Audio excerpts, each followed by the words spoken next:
Welcome to your 12 Tips of Christmas featuring Excel from Bitesize. Now sit back, relax, grab a cuppa, and within 5 minutes hopefully we'll teach you 12 new things to make your life easier when working with Excel. Our first tip is very quick and simple. It's a way in which you can select all your data, so make sure you click into the range of data itself, hold down the control and tap the letter A. And of course that works exactly the same if you were in Word. Control and A would select the entire document.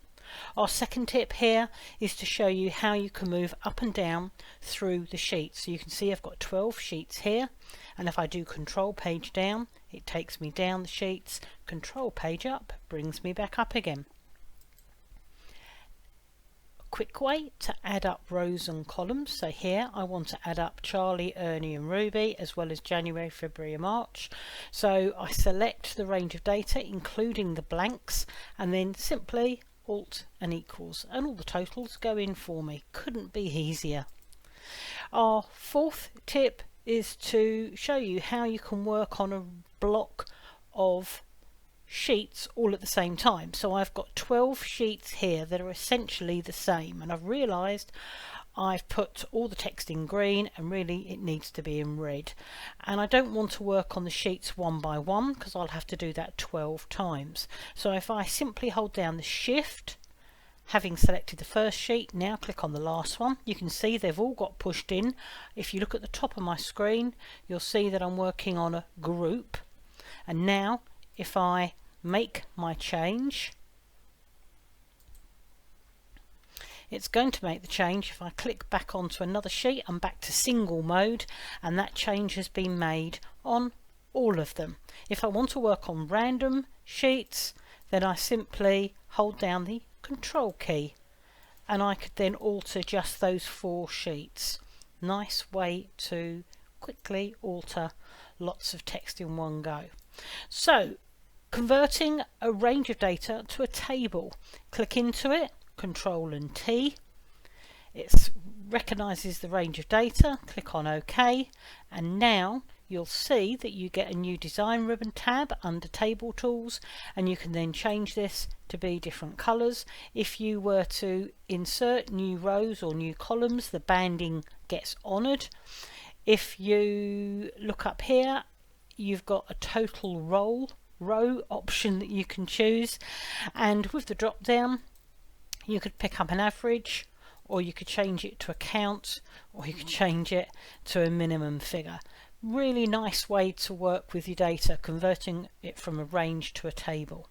Now, sixth tip is a quick way to open up the dialog box, the format control dialog box, and that's Control 1, so then you can work on it. Sometimes you forget where it is to open, so that's a nice way to do it. Now, if you're working on someone's spreadsheet and you don't know where the formulas exist, and so you're a bit hesitant in changing anything, if you hold the control key down and then the pipe key or the tilde key, which is to the left of number 1 on your keyboard, it'll then show you the formulas. You could then print that off or just digest the information there, and then control and tilde again hides it. Great way if it's a spreadsheet you're not familiar with. Now, you may have a cell that you want to convert to a hyperlink and maybe link to either another worksheet or another workbook, or in fact to a website. Quickest way of doing it is Control and K. Type in the address that you want, click on OK, and there you are. That is now hyperlinked to the BBC. Our ninth tip for today is a great way of inserting today's date. So if you're like me, you faff around trying to work out how to put it in, no more, control semicolon, and the date goes in, and that date will stay static, it will not change.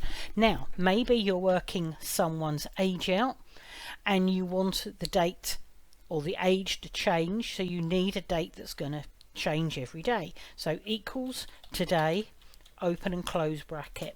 Today's date still goes in, but if you look in the formula bar, it's telling you there's a formula there, so that will change to the 28th or 29th. Last couple of tips then. If you want to select an entire row, it's shift and spacebar, and if you want to select an entire column, it's Control and Spacebar. We hope you've enjoyed your 12 tips and, as promised, delivered in less than 5 minutes, and I hope that's given you enough time to drink your cup of tea or coffee. Hope to see you again soon.